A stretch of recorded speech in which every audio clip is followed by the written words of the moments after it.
Hello everyone, it's me, Traveler Lily, here back with another video.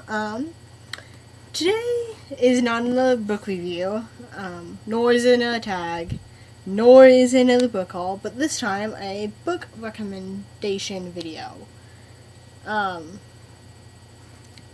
yeah, I know the lighting's terrible, and there's a glare from my window that you can see, like always in my videos. So I do apologize. I don't have such good lighting in my room and stuff. So yeah, so the book recommendation I will be recommending is I Will Always Write Back, How One Letter Changed Two Lives by Caitlin and Martin. I'm not sure how to pronounce everyone's names, but I know it's with Liz Welsh. So yeah. I will be recommending I Will Always Write Back, How One Letter Changed Two Lives, like I just said a few seconds ago.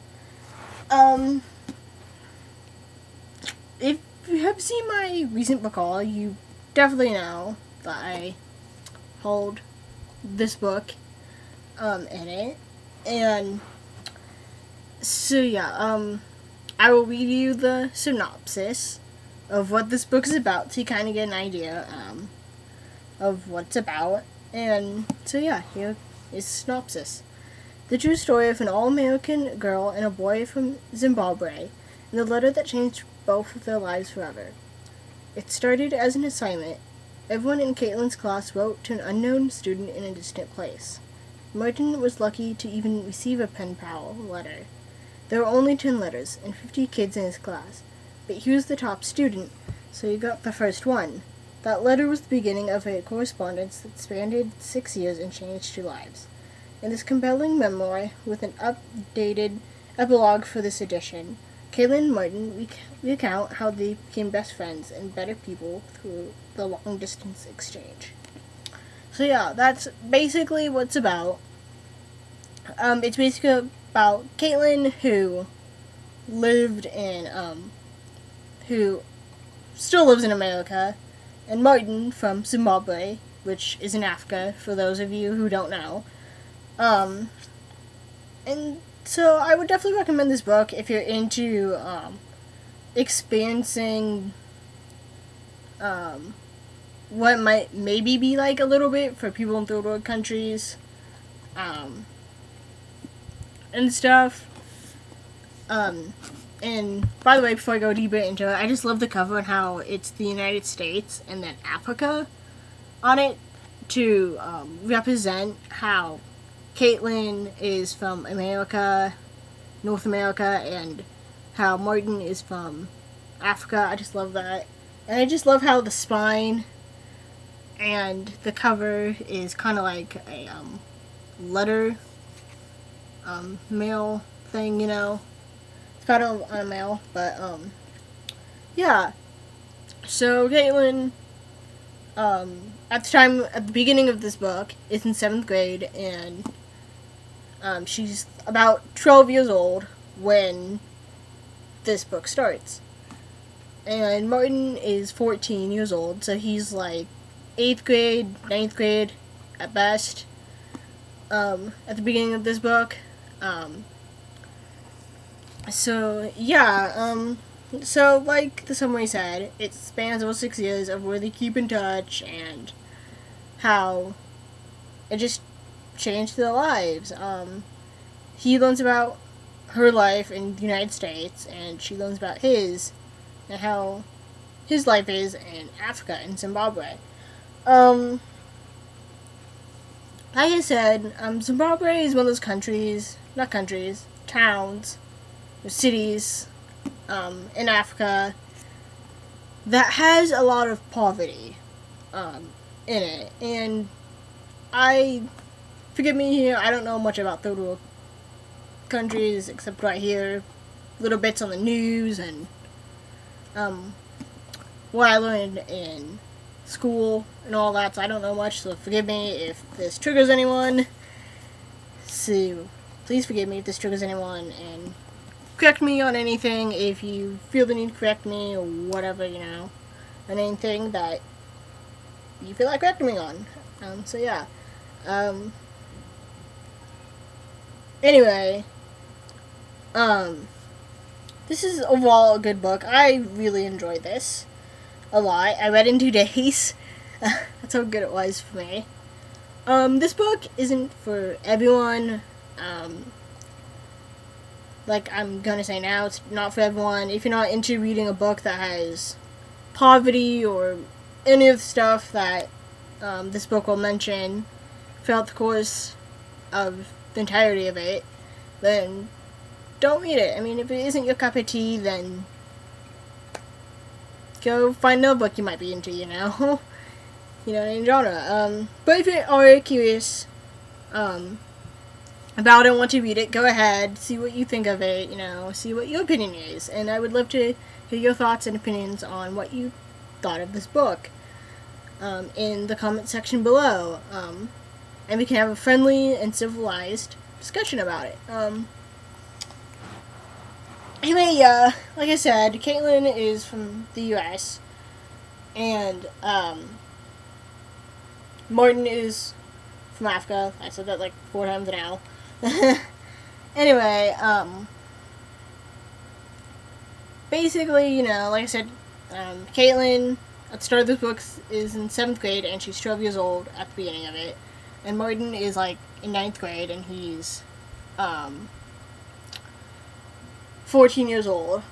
And so anyway, yeah, like I said, Martin lives in Zimbabwe, which isn't a town, so I keep saying country, which isn't one of those, like, really rich and wealthy kind of places. It has a lot of people in it. It has a lot of people living in poverty and not being able to afford education or not food or clothing or, you know, whatever basic necessities people usually get, you know, for everyday daily life. You basically learn in Martin's situation that his family isn't able to afford a lot of stuff, like I said. His dad kind of spends all the money on, I believe, gambling or drinking or something like that, rather than providing food and supporting, you know, the children and getting their education. The mom, you know, is the opposite of that. She wants to save money and she wants, you know, to send her kids off to education and for a good school. And she wants Martin to have a better life than she did, and, you know, to get an education and to be a really good student and, you know, have a better life than, you know, she did, and to, you know, just, you know, see the world. Caitlin, she is the complete opposite. She has a really good life. She gets, you know, a lot of the stuff that most normal people get if they weren't living in poverty, you know, basic necessities and all that. But she kind of doesn't really fully grasp the situation of how lucky she is to have all this stuff and to realize not everyone is going to have the same lifestyle and have the same situation as she does to get a proper education and to maybe, you know, go off to college somewhere and all that, you know. And that's what this book, I think, definitely teaches many readers, including myself, on why it's important to, you know, help you out and do a kind act and, you know, learn about what it's like in other countries, you know, and learn what we can do to help and solve the problem, you know, rather than just ignoring it and, you know, pretending it doesn't exist.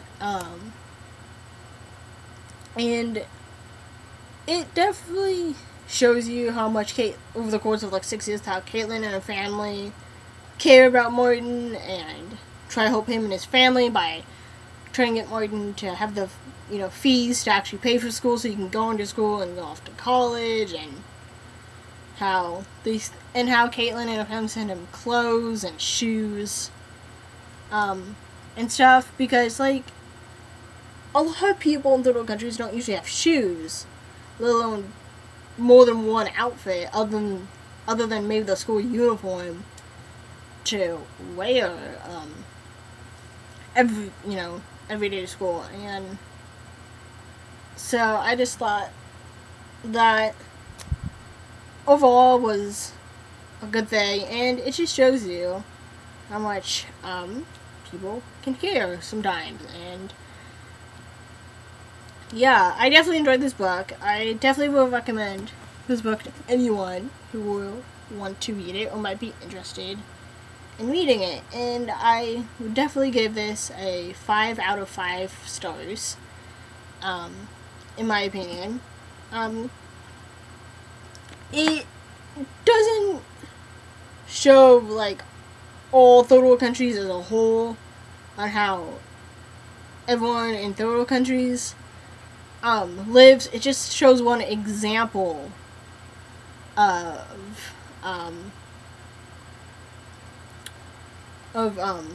how people can live in a third world country and what it might be like to live life there in a third world country if you're in that situation and you're born into that situation, and stuff as a whole. Like I said, it doesn't represent everyone in the entirety of all third world countries in general. It's just one example of it. So yeah, it's just overall a good book. And like I said again, enjoyed it. And I would highly recommend this to anyone who might be interested into reading it and stuff. So yeah, so it spanned over the course of 6 years. Since they were like teenagers and stuff, and to this day they're still friends. I've learned that they're still friends. They're doing well, because at the end of this book it does tell you how they're doing as adults, and they're still doing well to this day. I mean, obviously I don't know them personally, but at the end of this book it tells you how they're doing and all that, and how they ended up after several years of writing to each other and meeting each other for the first time in person at the airport and all that. So yeah, it's definitely something to look forward to if you're into learning about one example of how people in third world countries work, and not work, but experience life, like maybe in Zimbabwe and Africa at the time. I'm sorry if it's really dark, you can't see my eyes or anything. Like I said, bad lighting. So yeah, I would definitely recommend this book again to anyone who would want to read it and talk about it. Overall, yeah, overall it's just a good book, and I would want people to hang on. So for everyone out there who might not know about third world countries, or might think, oh yeah, I don't know, almost all countries are second or first world countries. That's not true. I mean, there are third world countries out there, and sometimes in life you take things for granted and you don't realize how lucky you are to have some things you have. Have a proper bed, have a proper heater, whatever, have a proper air conditioning, have outfits and shoes you could wear to school and all of that, because I think that's one of the things I think people, a lot of people in first world countries and maybe second world countries take for granted, is that we don't realize how lucky we are, and we sometimes don't realize that there are people like Martin who grew up in third world countries who don't always have the same stuff we do and might not always live the same lives we do. And sometimes we just have to pay attention to stuff like that. Like maybe on the news, like you might find something out about that, like maybe on the news if you watch the news, or news articles, or whatever, a reliable source. So yeah, and I would definitely want people to go out there, and to help someone, like maybe give a homeless person $1. I don't know, like do a random act of kindness, as long as it's safe and legal and doesn't involve you, getting into a sham or whatever, or going to jail. As long as it's, safe and legal, then you should be fine. Yeah. Other than that, I don't have really much else to say, other than, do a random act of kindness and, pay attention to what goes on, in your world or maybe in your country, and figure out some way or think of what you can do to help, and how you can change that, and yeah, and what you can do. So yeah, all I have to say, guys, I guess I'll see you in another video. If I can. I know a lot of people, including myself, are busy with school or work or, life in general. So, yeah, I guess I'll see everyone next time in the next video. Probably another tag video or another book recommendation video or review. Who knows, guys? It's random, right? So yeah, I guess I'll see everyone next video, and I hope everyone has good evening, good morning, or good afternoon, depending on where you live, and I just hope everyone has a good day and experience life. So, I guess that's about it. See you guys next video, and bye. See you later, guys.